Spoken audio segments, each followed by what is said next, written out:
these people started interacting on these message boards like 4chan, Encyclopedia Dramatica, and Something Awful, and then they started talking and forming their own little language and rules and taking stuff from movies like Fight Club and just other parts of culture and melding into their own and making their own little anonymous little society. They just like to mess around with people to get lulz or some humor out of it. And a lot of times, especially with celebrities, they just want to go against the grain, go against the pop glam culture that's sprouted out of television, movies, out of the internet, out of celebrity news, anything. And this is kind of the anti-pop movement. It's entertaining. There's a good deal of interesting content on there. I mean, it is just an image board, first and foremost, so wallpapers, car pictures, all sorts of stuff like that. Like on the automotive forum and stuff, so somebody just being an idiot. I mean, it's all anonymous, so it doesn't really matter, which makes it interesting. The board turned into a center of a quasi-countercultural movement in which the group began to take actions against celebrities. Celebrity wannabes are groups that misused the internet. These actions ranged from a variety of attacks on Second Life, including sending large penises flying through the air, to someone who was being interviewed by CNET, to posting flashing images on a message board for people with epilepsy, and posting messages on Oprah's website. Of a known pedophile network. It said this: he doesn't forgive, he does not forget, his group has over 9,000 penises.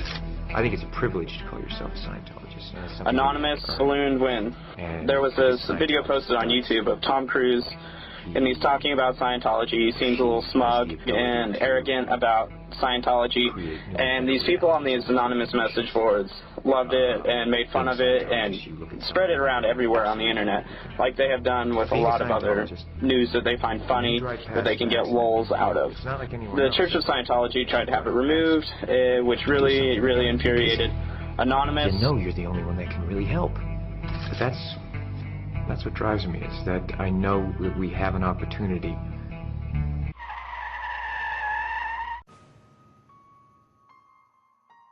The Church of Scientology has had its share of critics over the years. From January to April 2008, hundreds of news articles and broadcast reports were published about the conflict between Anonymous and the Church of Scientology.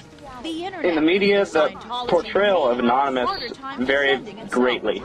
On one spectrum, you had the Fox 11 report where they have the exploding van, and then you have the other side where there were people who actually interacted with the people that participated in Anonymous, and they usually got a different perspective out of it. They are hackers on steroids, treating the web like a real-life video game, sacking websites, invading MySpace accounts, disrupting innocent people's lives. And if you fight back, watch out.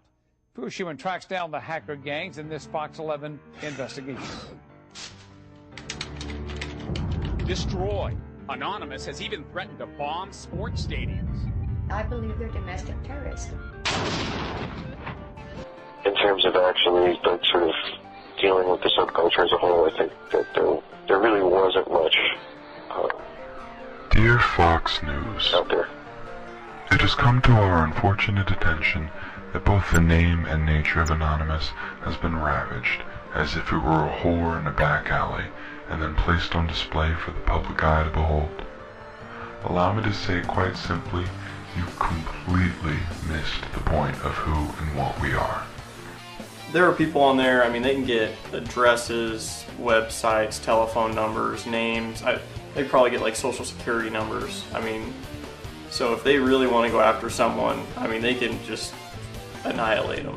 Well, they don't do that to just, I don't know, completely random people. Like if you go on there and fuck with people and talk a whole lot of shit, or if you're, you know, a Scientologist, I guess, you might have to worry about that. So I think that the reason that maybe people liked my story was not so much that I was so positive about Anonymous, but that I just did my best to portray them as they were without sort of moralizing, which a lot of people have done in the past, or cleaning them up for public consumption. I think that also just pisses people off.